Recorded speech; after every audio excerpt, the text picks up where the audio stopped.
Hai hai hai, welcome back to my YouTube channel Traveler. Di video kali ini gue bakalan ngasih sering-sering santai tentang diri kita sendiri. Sering-sering santainya tentang apa? Tolong kalian klik dulu tombol like, subscribe, share, dan komennya ya. Makasih. Oke, jadi untuk kali ini gue bakalan sering-sering santai tentang self-love. Kalian tahu gak sih apa itu self-love? Self-love itu artinya mencintai diri kita sendiri. Tapi bukan berarti itu kita harus memenuhi diri kita dengan segala keinginan kita. No. Jadi self-love itu bukanlah sesuatu yang egois, bukan juga self-narsis maupun self-first. Beda ya. Artinya kita baru bisa mencintai diri kita sendiri. Kita baru bisa mencintai orang lain itu setelah kita bisa mencintai diri kita sendiri. Oke, kalau misalnya kalian suka ngelihat, anggaplah di media sosial gitu, ngelihat orang lain, wow, mereka bisa jalan-jalan ke luar negeri, kemana? Kenapa ya gua nggak bisa ke luar negeri? Misalnya, atau misalnya kadang-kadang gitu kita bersama dengan relasi kita, teman kerja kita, orang lain di usia yang sama dengan gue penghasilannya udah segini, sedangkan gue kok kenapa gue lebih rendah dari mereka ya penghasilannya. Atau misalnya, dia itu punya pasangannya hebat, good looking, atau misalnya tajir, kenapa pasangan gue seperti ini. Jadi banyak sekali hal-hal yang pada akhirnya secara tidak langsung membuat diri kita kecewa terhadap diri kita sendiri, karena kita terlalu banyak dibombardir oleh media maupun media sosial yang memperlihatkan wow, orang lain itu jauh lebih dibandingkan kita. Orang lain udah punya handphone X misalnya, sedangkan handphone gua cuman handphone kayak gini aja. Ini sedikit demi sedikit itu akan sangat mengurangi rasa percaya diri kita dan rasa penghargaan diri kita terhadap diri kita sendiri. Bahkan kalau misalnya kita tidak bisa mencintai diri kita sendiri, misal kita sudah punya penghasilan di atas rata-rata orang kebanyakan, atau misalnya orang lain cuma bisa keluar kota jalan-jalan, kita udah bisa keliling luar negeri, bahkan keliling dunia. Atau misalnya kita sudah punya pasangan yang good looking, tapi kita tetap aja merasa tidak bahagia. Ada kan orang yang kayak gitu? Bahkan ada orang yang bilang uang bukan segalanya gitu. Karena bukan berarti kalau kita punya banyak uang kita akan bahagia. Berarti orang-orang yang seperti itu adalah orang-orang yang kurang bisa mencintai dirinya sendiri. Karena faktanya kebahagiaan itu, yang menurut gue ya, kebahagiaan diri sendiri ya, bukan terletak pada penghakiman orang lain, bukan berdasarkan pengakuan dari orang lain.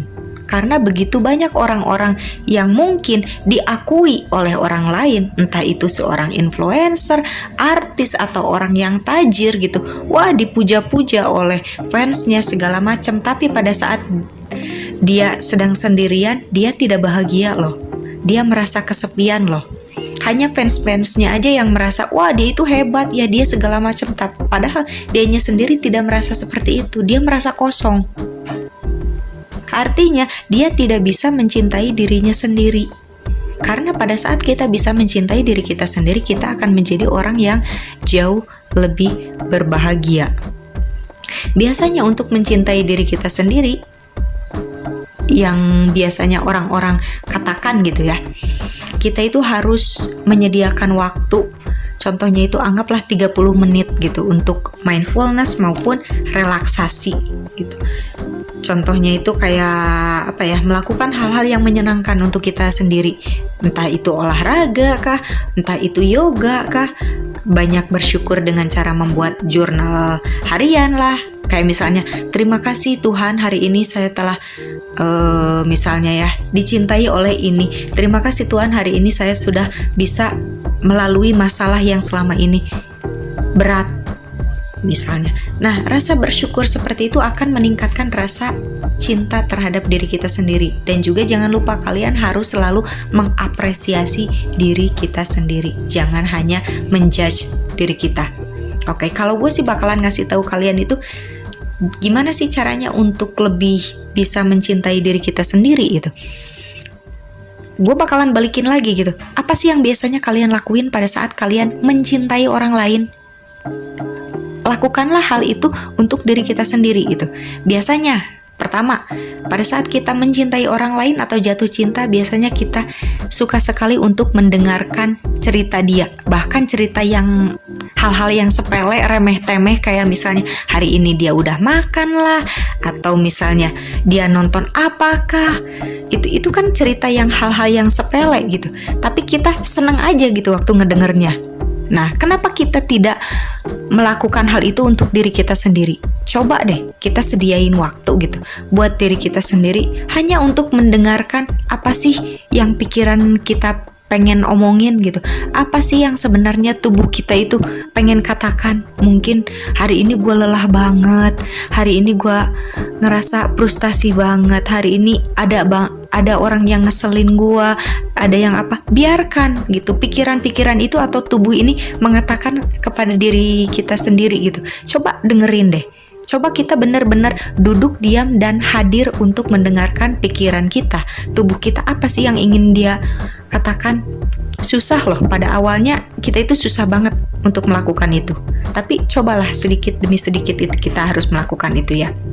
Yang kedua, apa sih yang biasanya kita lakukan pada saat kita jatuh cinta sama orang lain? Yaitu menoleransi kekurangannya. Coba kita terapkan itu pada diri kita sendiri. Coba kita harus mulai sedikit demi sedikit untuk menoleransi kekurangan kita sendiri dan juga mengajak diri kita untuk tumbuh. Misalnya, kita pada saat kita disuruh presentasi, kita gugup dan tidak bisa public speaking, tidak bisa presentasi secara bagus. Biasanya kita akan menghakimi diri kita sendiri. Bodoh gue ini ya, masa gue ini kayak gini aja gak bisa, masa gue harus ngomong aja di depan umum kita gugup. Padahal kan biasanya juga kita ngomong. Kita biasanya selalu melakukan hal seperti itu, mencemooh diri kita sendiri, memaki diri kita sendiri, menghakimi diri kita sendiri. Mulai sekarang stop. Kalau misalnya kita tidak bisa presentasi dan ternyata apa yang kita lakukan itu gagal pada saat ini, kita tinggal katakan sama diri kita sendiri, oke, saat ini mungkin saya belum bisa presentasi, tapi yuk sekarang kita mulai belajar untuk berbicara, belajar untuk memperbaiki diri kita sendiri. Apa sih yang salahnya di sini? Mempersiapkan diri kita sendiri supaya kita bisa lebih baik lagi. Jadi intinya kita harus belajar untuk menoleransi kekurangan diri kita sendiri. Setelah itu kita mengajak diri kita sendiri untuk bertumbuh ke arah yang lebih baik, untuk meminimalisir kekurangan kita tanpa perlu harus menghakimi, mencemooh, maupun memaki-maki diri kita sendiri ya. Dan yang ketiga adalah biasanya yang kita lakukan saat kita jatuh cinta, mungkin bukan cuman jatuh cinta terhadap orang lain ya, bisa juga terhadap sahabat atau misalnya kelompok dimanapun itu. Kita sangat menghargai penerimaan orang lain. Itu pun yang harus kita lakukan. Cobalah terima diri kita sendiri. Terima segala keadaan kita apa adanya. Kelebihan dan kekurangan diri kita, coba yuk kita terima. Kenapa sih kita harus bisa menerima diri kita sendiri gitu? Perasaan gue saat ini juga biasa-biasa aja tanpa gue bisa mencintai diri sendiri, hanya mencintai orang lain. Gue ngerasa baik-baik aja. Kenapa gue harus mencintai diri kita sendiri? Karena kita itu harus menyadari gitu. Akan ada masa di mana kita akan sendirian, dan satu-satunya orang yang akan kalian temui adalah orang yang ada di depan kaca, yaitu dirimu sendiri. Beranilah menemui dirimu yang berada di depan kaca. Seringkali saat kita sendirian, kita ingin lari dan ingin menemui teman-teman lain dan ingin bersama dengan teman-teman lain. Kebersamaan itu baik, kebersamaan itu indah dan memang harus dipelihara. Tapi mencintai kesendirian itu juga baik, karena kita tidak tahu pada akhirnya di akhir hari mungkin akan ada masa kita sendirian. Akan ada masa satu-satunya orang yang kamu temui dia yang di depan kaca. akan ada masa kita perlu bersahabat dengan orang yang di depan kaca itu. Karena tanpa itu, hari-hari yang dilalui sendirian akan terasa sangat melelahkan. Sapa dia yang di depan kaca, terima kekurangannya, dorong untuk bertumbuh. Tidak perlu marah-marah, biasa saja, sambil terus mengajaknya bertumbuh. Sediakan waktu untuk dirinya yang berada di depan kaca. Jangan lari, karena dia adalah orang yang patut kita cintai. Mungkin segini aja lah sering-sering santai gue kali ini, semoga bermanfaat. Sebelum gue pamit, tolong kalian klik dulu tombol like, subscribe, share, dan komen. Dan jangan lupa untuk kalian mengaktifkan tombol loncengnya supaya kalian mendapat pemberitahuan pada saat gue mengupdate video gue yang terbaru. And see you in the next video, bye-bye.